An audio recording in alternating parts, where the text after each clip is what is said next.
Baiklah, yang ketiga itu adalah pertama saya akan menjelaskan tentang wahda al-syuhud, yang artinya adalah satu persepsi atau konsep ini menyatakan bahwa seseorang yang mencapai tingkat tertinggi kesadaran spiritual akan menyadari bahwa semua yang terjadi di dunia ini adalah manifestasi dari Tuhan yang tunggal. Dalam pengalaman ini, individu melihat keberadaan yang Tuhan di balik semua fenomena yang terjadi dari di antara fenomena yang terjadi di antara fenomena terjadi fenomena alam dan makhluk ciptaannya. Contohnya adalah seperti Anda melihat berbagai Anda melihat semua benda, semua fenomena seperti adanya tsunami, adanya gunung, pohon, lautan, gunung berapi. Semua adalah, menurut Anda, itu adalah sebagai objek yang terpisah, yang memiliki keberadaan tersendiri.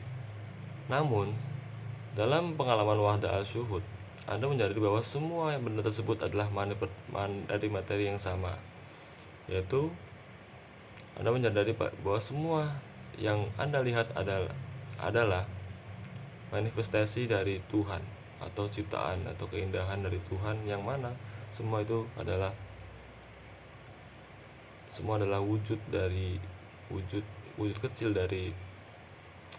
dari realitas yang sama, yaitu Tuhan.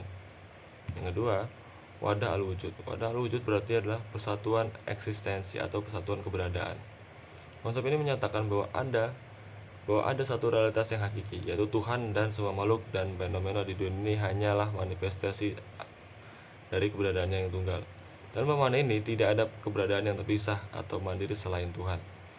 Contoh analoginya seperti, bayangkan sejuta sinar matahari masuk melalui celah di jendela dan membentuk bayangan seperti objek di lantai. Meskipun ada banyak bayangan terlihat terpisah, sumber cahaya yang tunggal adalah matahari. Dalam pemahaman wadah al-wujud, matahari adalah realitas tunggal yang beri kehidupan dan menjadi sumber dari segala sesuatu. Sedangkan bayangan-bayangan yang tadi dari tekanan sinar matahari tadi adalah manifestasi dari cahaya matahari dan cahaya matahari. Yang ketiga ada hulul. Hulul berarti penyatuan dari Tuhan dalam manusia. Konsep ini adalah menyatakan bahwa individu yang mencapai tingkat tertinggi spiritual dapat menyalami penyatuan dengan Tuhan secara langsung, manunggaling kaulo Gusti, sehingga ia menjadi saling berdampingan dengan Tuhan atau memiliki keberadaan Tuhan dalam dirinya,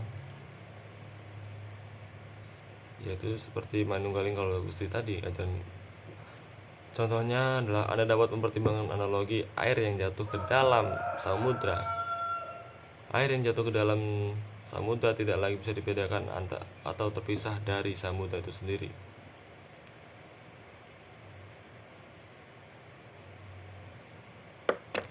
Baik, yang ketiga adalah hulul. Hulul berarti penyatuan antara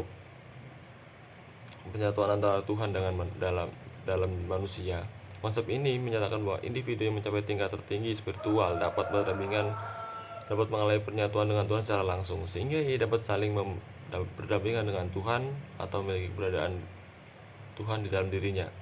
Contohnya seperti Anda menyiramkan air tawar ke dalam air samudra.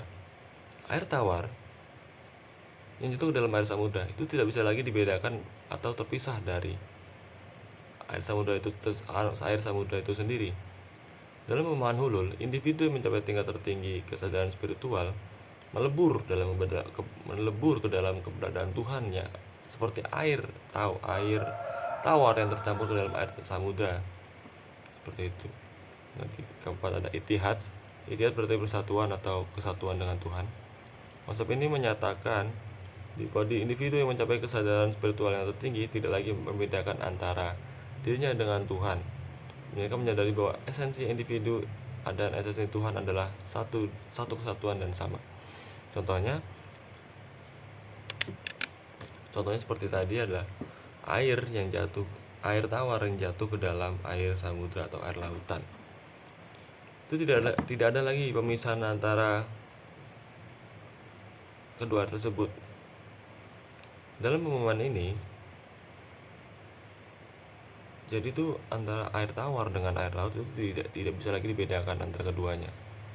Dalam Ittihad, dalam pemahaman Ittihad, individu yang mencapai tingkat tertinggi kesadaran spiritual memahami bahwa dirinya adalah bagian tak terpisahkan dari Tuhan. Seperti itu.